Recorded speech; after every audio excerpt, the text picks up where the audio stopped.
ये कहानी है चतुर रानी महेंद्रगढ़ नाम के राज्य में राजा वीर प्रताप सिंह का राज्य था और राजा अभी अविवाहित थे।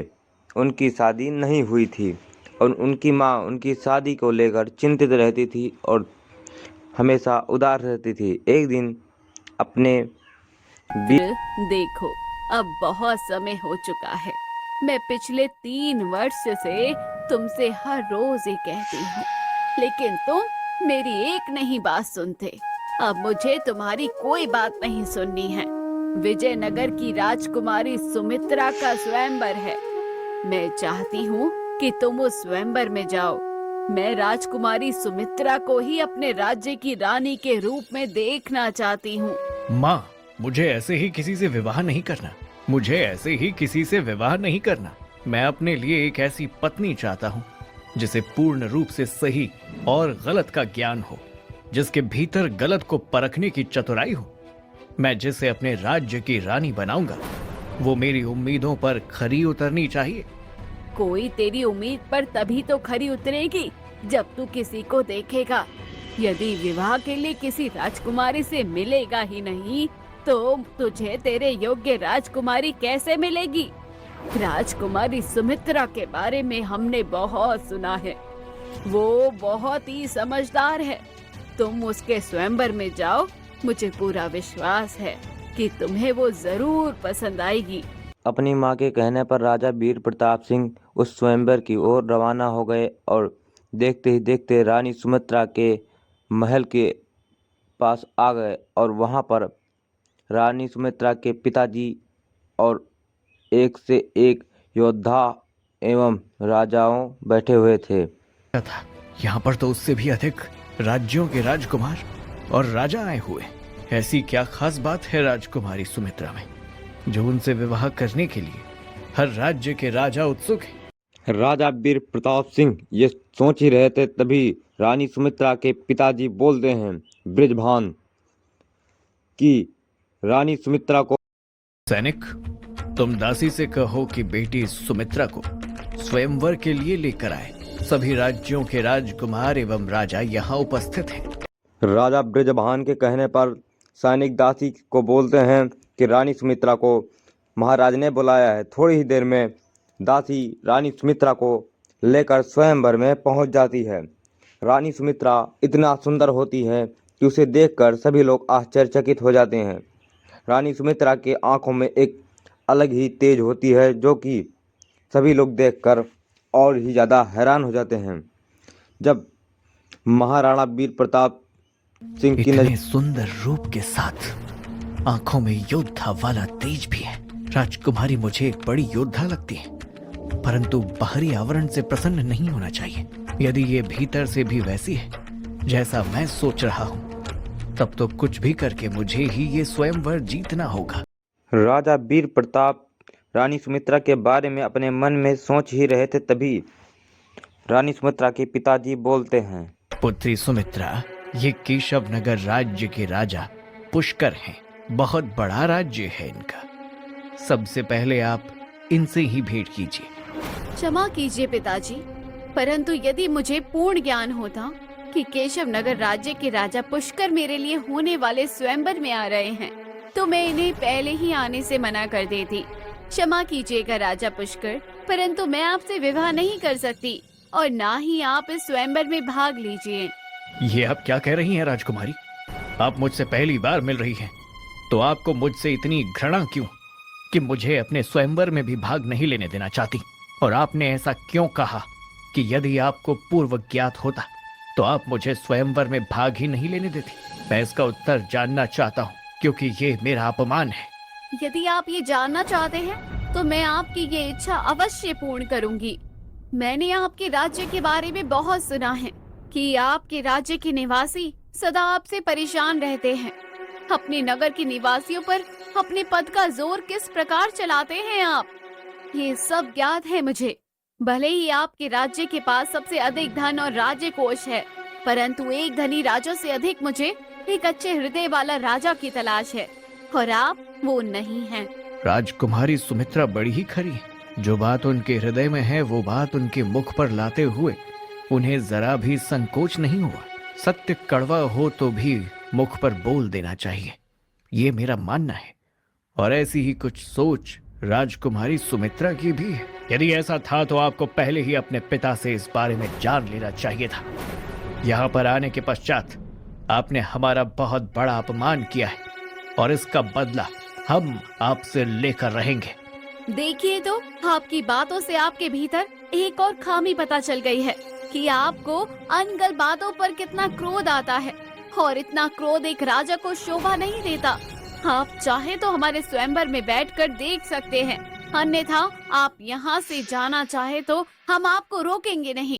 राजा पुष्कर बहुत ही ज्यादा गुस्से में आ जाता है और उसके मन में रानी सुमित्रा के प्रति बहुत ही ज्यादा घृणा पैदा हो जाता है और वह गुस्से में उठकर वहां से चला जाता है और रानी सुमित्रा को धमकी भी देकर जाता है। और फिर वह अनेक राजाओं को रानी सुमित्रा देखती हैं, लेकिन उनको कोई भी राजा पसंद नहीं आता। फिर वह राजा वीर प्रताप के ऊपर आप मुझे बाकी राजकुमारों से बड़े ही भिन्न प्रतीत होते हैं। यदि आप आज्ञा दें तो मैं आपसे एक सवाल पूछना चाहती हूँ। अवश्य, आप जो भी पूछना चाहती हैं पूछ सकती हैं राजकुमारी। ये आपके स्वयंवर का समारोह है। उचित है, मैं आपसे केवल एक प्रश्न का उत्तर चाहती हूँ। जैसे कि आपने मेरे स्वयंवर के समझ में भाग लिया तो आप मुझसे विवाह करने के इच्छुक हैं, परंतु मैं आपसे ये जानना चाहती हूँ कि आपके अनुसार एक पति का धर्म क्या होता है? एक पति का सर्वप्रथम धर्म हर परिस्थिति में अपनी पत्नी का साथ देना और उसका समर्थन करना है, क्योंकि जब एक लड़की विवाह करके अपने पिता के घर से विदा होकर अपने होने वाले पति के घर जाती है तो वो उसकी सबसे प्रथम और महत्वपूर्ण जिम्मेदारी होती है, जिसे हर पति को निभाना चाहिए। आपने उचित कहा महाराज, परंतु यदि कभी मुझसे कोई गलती हो जाए तो उस पर आपकी क्या प्रतिक्रिया होगी? गलतियां तो सबसे होती हैं राजकुमारी। यदि आपसे कभी गलती हुई तो मैं आपसे यही कहूंगा कि अगली बार से आप उस गलती को सुधारने की कोशिश करें, क्योंकि एक गलती यदि बार बार दोहराई जाए तो वो आगे चलकर बहुत बड़ी मुसीबत बन सकती है। उचित है महाराज, हमें आपके उत्तर सुनकर संतुष्टि हुई है और आप मुझे एक जाबाज योद्धा भी दिखाई देते हैं। मैं अपने स्वयंवर में आपको चुनती हूँ। पुत्री, तुमने बहुत ही अच्छा निर्णय लिया है। राजा वीर प्रताप एक बहुत ही अच्छे और न्याय प्रिय राजा हैं। हमें उम्मीद है कि आप उनके साथ सदैव खुश रहेंगी। राजा वीर प्रताप के संग रानी सुमित्रा का विवाह हो जाता है और बड़ी ही धूमधाम से रानी सुमित्रा घर वापस आ जाती हैं। उनके शादी के कुछ वक्त बीत जाते हैं। सुमित्रा, फिर आज मुझे राज्य के जंगल में जाना होगा। नगर वासियों का कहना है कि जंगल के रास्ते कुछ लुटेरे अपना डेरा जमा कर बैठे हैं। जो भी कोई गांव वाला वहां से गुजरता है तो लुटेरे उन्हें लूट कर मार देते हैं। कुछ लोग तो उनके हाथों से बच गए, परंतु काफी लोगों को मार चुके हैं। और एक राजा होने के नाते मेरा कर्तव्य है कि मैं अपने नगर वासियों की ऐसे लोगों से रक्षा करूं। जी महाराज, ये बिल्कुल आपका कर्तव्य है, परंतु अपना कर्तव्य निभाने के लिए स्वयं के प्राण खतरे में ना डालना। मेरे कहने का तात्पर्य ये है कि लुटेरों से जरा सावधान रहना। कहीं उन्होंने आपके ऊपर आक्रमण कर दिया तो आपको चोट लग सकती है। आप बिल्कुल भी चिंतित मत होइए रानी।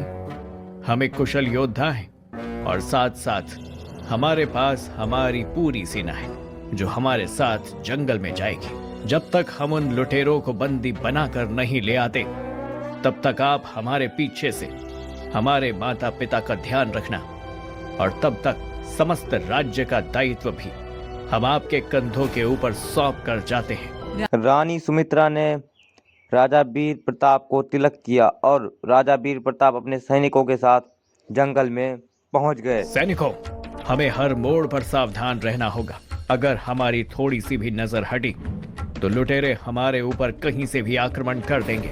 आप बिल्कुल चिंता मत कीजिए महाराज, समस्त जंगल में हमारे सैनिक फैले हुए हैं। हम उन लुटेरों को जल्दी ही बंदी बना लेंगे। नमस्कार दोस्तों, स्वागत है आज के इस वीडियो में, जो कि एक राजा और एक दूसरे राजा से अपनी बेटी की विवाह करते थे। तो ये कहानी है राजा वीर प्रताप सिंह की, और वह एक चतुर के साथ एक योद्धा भी थे, और वह अभी तक अविवाहित थे, उनका शादी नहीं हुआ था, जो कि आप लोगों ने वीडियो के माध्यम में देखा ही होगा।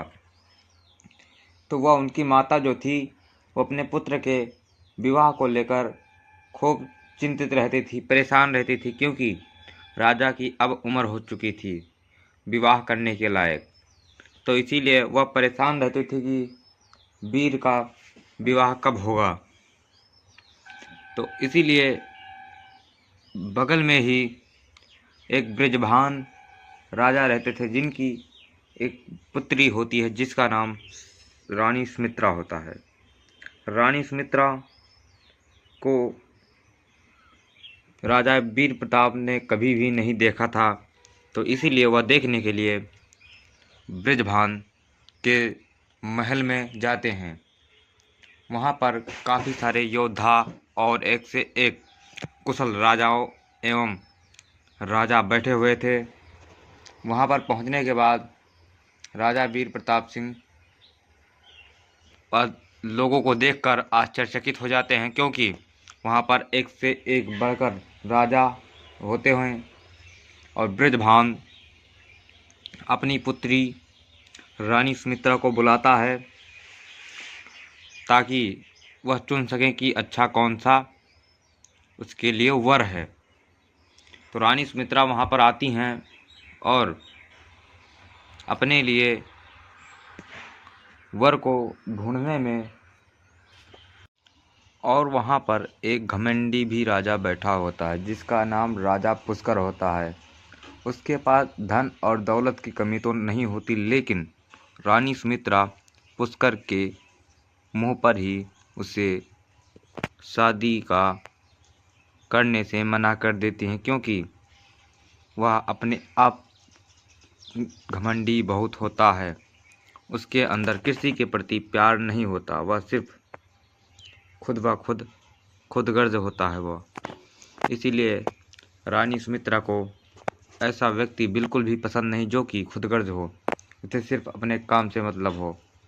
और वह अपनी प्रजा को दुखी भी रखता था और उनकी कोई भी बात नहीं सुनता था। इसीलिए रानी सुमित्रा को उसके बारे में पहले से ही थोड़ा बहुत पता रहता है।